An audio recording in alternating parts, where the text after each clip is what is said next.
Hi, this is Christy Matthews from Oakley, California, and I hope that you're having a great day, great evening, wherever you are in this world. So this is a very important topic, and today's topic is how to reverse a fatty liver. Now, very serious topic, so I've got some notes here, and there's a lot I want to cover. Shouldn't take long, but it's important, and I want to make sure that I cover all of these points. So I'm just going to go ahead and put these notes here while I'm chatting with you, okay? So first of all, how do you even know if you have a fatty liver? Well, I'll tell you that in just a moment. This is really important, but there's some cool things to know about the liver in and of itself. It is a cool organ. It's remarkable. You know, it weighs about 3.5 pounds, and it performs about 500 different functions in the body.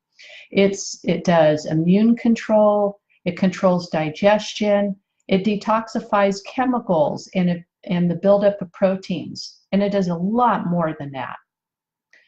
You know, in fact, there's over between 50,000 and 100,000 cells that do the work. It's just incredible. So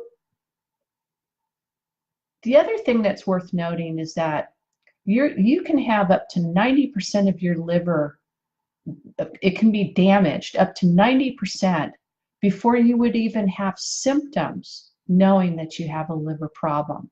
That's kind of scary.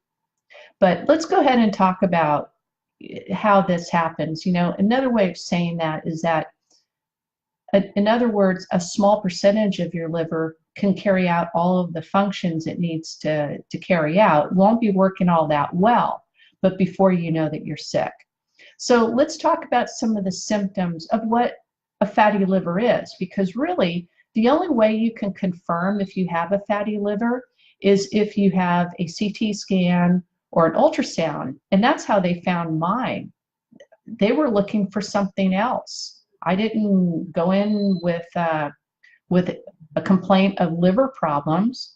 I went into the doctor for something else. They did a CT scan, and it was an, oh, by the way, you have a fatty liver. You know, the other thing they were looking for was ruled out, but the doctor wasn't concerned about my fatty liver.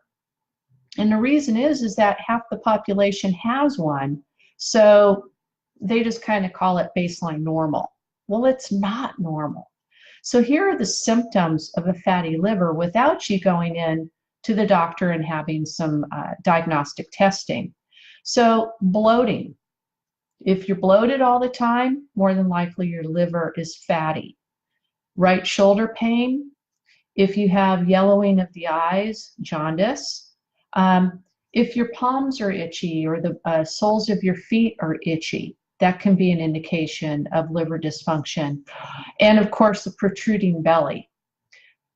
More than likely, if you have a protruding belly without all of the other symptoms, you have a fatty liver.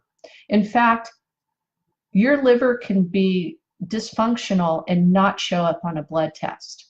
So if you have a protruding belly and your liver enzyme test is normal, you still may have a fatty liver. And you might think, well, why is that such a concern?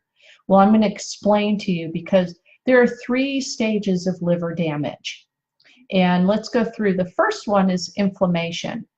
Inflammation can be caused by a virus. It can be caused by poor diet and alcohol consumption. In fact, every time that you drink alcohol, take Tylenol, or take medications, you are slowly damaging your liver cells. You'll kill them off. You know, an interesting statin drugs like Lipitor, you know, they're going to stress the liver so much to where, well, I should say, it's a medication used to reduce the cholesterol that's made by the liver, but yet it's a medication that will actually destroy the liver. And that's insane, isn't it? Crazy, crazy. So fatty liver now here's the causes of a fatty liver. We talked about stages of liver disease. So you have the inflammation stage. Then the next stage is fatty liver. So for those who have a fatty liver, you've already been through inflammation, okay? So now you're going into the next stage. So the fatty liver is, what it is that fatty deposits that accumulate over time and to where eventually the liver becomes all fatty. And that's not good. Now, what can happen is that you can still have a functional liver, but the only way to find out exactly how dysfunctional it might be at that point, you know, is to have a biopsy. So the last stage is scar tissue, and this is pretty serious. Scar tissue is cirrhosis, and what cirrhosis is an accumulation of fibrous tissues. That's where it overcomes the liver, and where most of the liver is fibrous, and it makes it very hard for the liver to function at that point. It makes it kind of hard, I guess. So now when the liver swells up, it can create heart rhythm problems. Some of the symptoms might be high blood pressure, high pulse rate. It can cause skip beats. And the other thing that's happening is that if you lay on your left-hand side and you find that it's hard to breathe, it's because the reason is that your liver is inflamed and it's pressing up against your heart because your liver is right next to the heart. So think about it, it's on your right-hand side. So if you're laying on your left-hand side, your liver lays on the heart, and then it makes it very hard to breathe. So here's some good news. This is what's really cool. The liver is one of very few organs within the human body that can completely regenerate itself. That is amazing. In fact, with liver transplants, you can just take a little bit of a piece of liver and transplant it, and it can grow and regenerate into a normal 3.5-pound size liver. It's just a remarkable organ. Now, the bad news is that it can take up to 3 years for the liver to regenerate. But let's put this into perspective.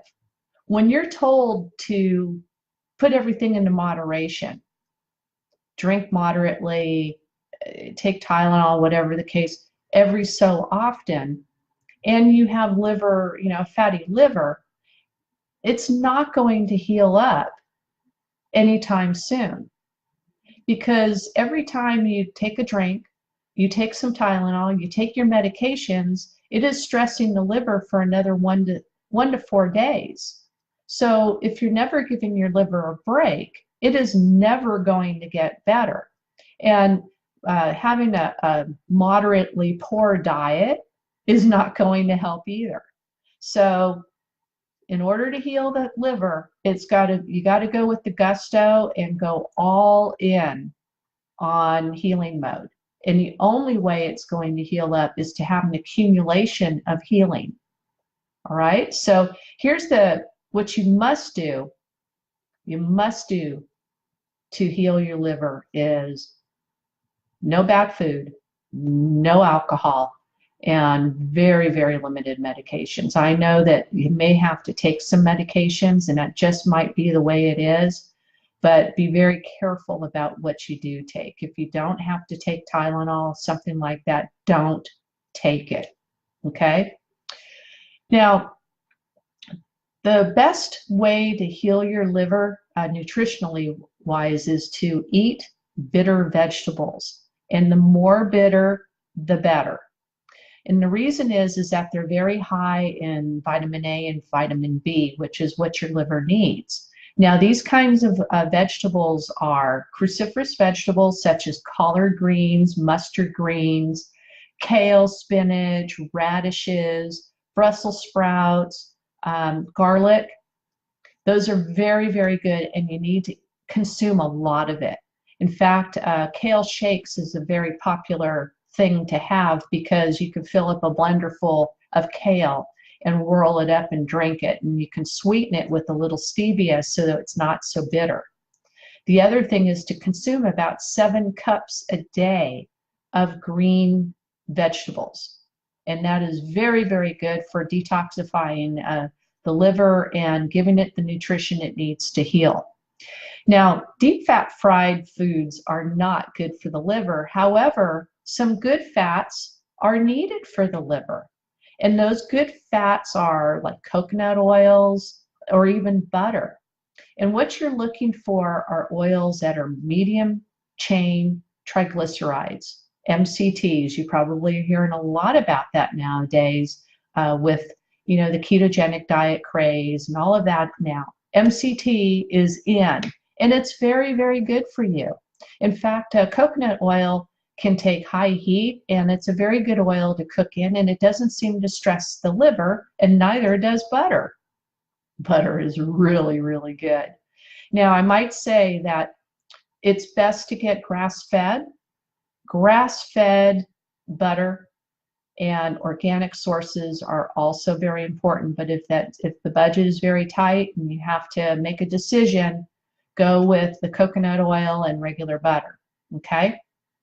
Now, another thing to add to your repertoire, so to speak, to help your liver is adding apple cider vinegar. Now, consuming apple cider vinegar helps detoxify the liver, and it also helps strip away the fat from the liver. And you're going to want to do this about 3 to 4 times a day throughout the day. You're just going to need a teaspoonful of it in your water and then drink it down. I put it in my big water container, and you don't even really taste it. Okay, I drink quite a bit of water throughout the day. So that's very good. Now, what if you don't want to give up alcohol? You like getting the little buzz, or you like feeling that relaxed feeling that comes from alcohol? I get it. I understand. One of the things that you can do is try kombucha tea. Now, kombucha tea is a fermented tea, and it has a high alcohol content of about, I think it was like 5.4%, but it doesn't create the fats, the alcohol fats. I believe that's what it is, to strain the liver.